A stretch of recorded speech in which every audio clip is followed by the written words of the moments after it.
Olá pessoal, tudo bem com vocês? Nesta nossa aula, vamos tratar de um assunto bem interessante onde ele nos fala sobre a introdução à análise combinatória. Ou seja, vamos inicialmente conhecer cada elemento e cada ferramenta que forma justamente a análise combinatória, além de verificar as suas características de reconhecimento. Então olha só, primeiro nós temos aqui o princípio multiplicativo, ou é comumente conhecido como princípio fundamental da contagem, ou PFC. O princípio multiplicativo, ele se trata quando você tem que fazer uma escolha. Então, por exemplo, eu tenho aqui um pão, onde eu vou montar um sanduíche, e tenho 3 tipos de queijo. Queijo suíço, queijo prato e queijo cheddar. Além disso, eu quero também colocar alguns legumes, tá? Então, o princípio multiplicativo me mostra justamente isso. De quantas maneiras diferentes, por exemplo, eu posso montar esse sanduíche de modo que eu me alimente com ele. Então, verifique que, como nós temos 3 tipos diferentes de queijo, eu tenho, então, 3 elementos.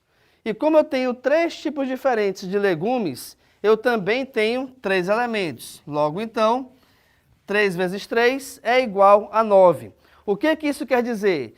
Quer dizer que, fazendo um sanduíche onde eu pegue um tipo de queijo e um tipo de legume, eu consigo me servir de 9 maneiras diferentes. Então, geralmente, a análise combinatória é isso. É você analisar e verificar de quantas maneiras diferentes e possíveis você pode conseguir uma determinada situação. Uma outra maneira bem bacana de trabalhar a análise combinatória é com a permutação. E aqui vamos falar sobre a permutação simples. Bem, a palavra permutar significa trocar reciprocamente, ou seja, permutar é trocar. Uma situação de permutação é essa aqui que eu estou colocando no desenho. Imaginemos que eu tenha 5 pessoas sentadas numa fila de cadeiras, onde essas pessoas foram participar de uma entrevista de emprego. E aí a pergunta é a seguinte: de quantas maneiras diferentes essas pessoas poderiam se sentar em fila? Então, o que acontece? Repare que nós temos 5 pessoas para 5 lugares diferentes. E 5 lugares possíveis, lógico. Então, se a gente fizer uma troca, nenhuma pessoa delas vai ficar em pé e também não vou ter nenhuma cadeira vazia. Então, quando essa quantidade ela é igual, a gente trabalha a permutação. Uma outra possibilidade é a permutação com repetição, onde a ideia é basicamente igual à permutação simples. A diferença é que a gente vai ter repetição. E aí eu posso pensar o seguinte: um sorvete, onde eu vou me servir com 2 bolas, 3 bolas, e de repente eu posso repetir sabor. Então aí é a permutação com repetição. Também temos a permutação circular. Atenção, eu coloquei aqui no desenho, imaginando aqui um círculo ou uma mesa circular, onde nessa mesa estão sentadas 4 pessoas. E aí, essas 4 pessoas, elas podem trocar de lugares entre si, logicamente, dentro da mesma mesa. Mas o que vai acontecer? Por mais que eu tenha colocado uma mesa circular aqui, e o nome da permutação também seja circular, nada impede de essa mesma ideia de resolvermos uma permutação circular, ela seja aplicada a uma mesa quadrada ou retangular também, tá? É só para que você tenha ideia o seguinte, que essas pessoas ou quaisquer elementos, eles ficam trocando de lugar em torno de algum objeto, ok? Quando acontece isso, aqui no caso a gente trabalha com a permutação circular. E o modo de calcular a quantidade de possibilidades em que essas pessoas podem se sentar em lugares diferentes é determinado pelo fatorial de n-1, onde o valor de n é justamente a quantidade de pessoas. Aqui vamos falar agora sobre arranjo. Arranjo é quando a ordem importar, ou seja, quando a ordem importar, usamos arranjos. Que ordem? A ordem de disposição dos elementos. Vamos supor que eu tenho aqui uma competição de atletismo, por exemplo, certo? Então aqui eu vou ter o primeiro colocado, o segundo colocado e o terceiro colocado. Vamos supor então a seguinte situação: eu tenho 8 competidores numa competição de atletismo e eu quero saber de quantas maneiras diferentes elas poderão formar o pódio, onde o pódio é justamente essa escadinha onde elas ficam em cima dela. E aí, nesse caso, o que acontece? Por que a gente trabalha com arranjo? Porque, por exemplo, se esse carinha aqui foi o campeão e esse outro aqui foi o segundo colocado, se eles trocarem de lugar, automaticamente o pódio também mudou de situação, mudou o seu contexto geral. Por quê? Porque agora o campeão é outra pessoa e não a que estava aqui anteriormente. Então perceba que quando a gente troca elementos de lugar, o contexto geral ele muda. Deixa eu te mostrar uma outra situação também. Vamos supor que eu tenho o número 123, ou seja, esse número é formado pelos algarismos 1, 2 e 3 nessa ordem.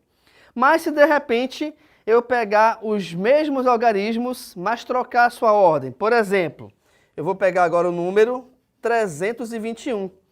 Repare que desse número para o de baixo, eu não mudei os seus algarismos, continuam sendo os mesmos. Então quer dizer, aqui eu usei o algarismo 1, 2 e 3, 1, 2 e 3. Mas, se nós analisarmos aqui o contexto geral, o número de cima vale 123. O número de baixo vale 321. É o mesmo número? Não. Por quê? Porque eu troquei a ordem dos elementos e com essa troca, automaticamente, nós também mudamos o contexto geral da coisa. Então, quando existe essa troca de elementos dentro de uma situação onde essa troca ela influencia no contexto geral, aqui a gente trata de arranjo. E, finalmente, vamos conversar aqui sobre combinação simples. O que é a combinação?